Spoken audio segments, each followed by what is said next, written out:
Lieutenant Christopher Olivarez joins us now. An absolute flip-flop on all these issues, saying that she, previously saying she wanted to get rid of ICE, she wanted to close ICE detention centers. Now she's saying she wants to secure the border and support those agencies. You're in Texas. You hear overwhelmingly from, citizens and fellow law enforcement. Do they believe this new position, this new change?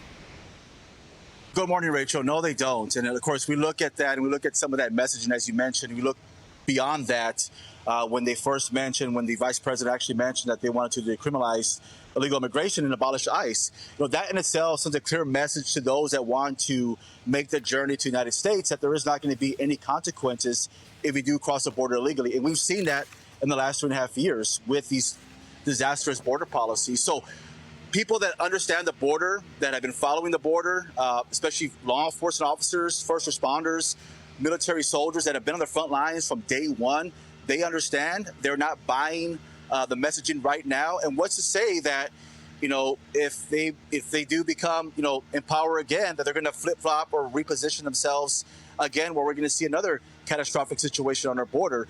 Right now, the current situation on the border has not been secured. I mean, we still have people crossing the border illegally. We still have, human smuggling, drugs that are coming across the border, transnational criminal gangs that are in the country right now that have been able to infiltrate the country and how have been able to facilitate themselves across the country. So when we look at some of that messaging about being a previous attorney general and prosecuting human traffickers and criminals, well, the fact remains that in the last 2.5 years, we have seen a record number of criminals from other countries in the country right now. That's why we see migrant crime, something that we have never experienced before. The cartels have been able to establish themselves and be able to expand their criminal network throughout the United States. And human smuggling continues to be a serious problem on the border as well, involving children. So it has not been secured.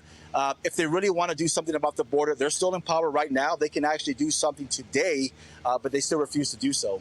Do you know what they did do? They restarted the CHNV program that is bringing citizens from Cuba and Nicaragua and Venezuela and Honduras over to the United States. They're processed in country and then flown over. I spoke with Tom Homan earlier this week, and he said that program is in place to change the numbers. So those people that come over through that program are not counted in the illegal crossings that cross through the land.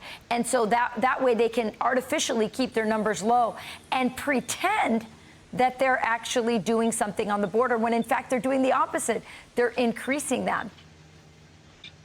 You're absolutely right. Of course, Tom knows better. I mean, the fact is that, right now, the current administration are trying to deceive the American people by keeping the number of illegal border crossings low, which in fact they are. They've been low since January. And why is that? Well, it's a political year. And obviously, they want to avoid the negative optics. They know that the border situation is a very serious issue across the country. So what better way to get the numbers down right now to actually do something like that? Not only through direct flights, but also the CBP1 app.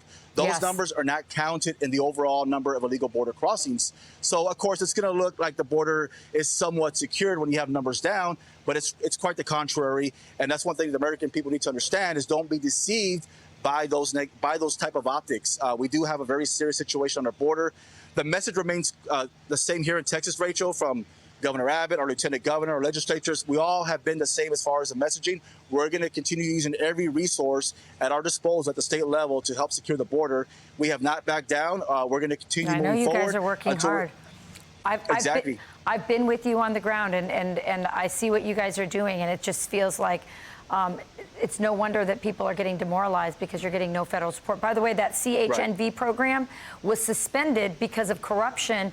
You had one sponsor sponsoring 1,800 people, illegals. I mean, this thing it's a joke. But we appreciate how you guys keep plugging away and trying your best and bringing attention to the issue. So, Lieutenant Olivarez, we really thank you. I'm Steve Ducey. I'm Brian Kilmeade. And I'm Ainsley Earhart. And click here to subscribe to the Fox News YouTube page to catch our hottest interviews and most compelling analysis.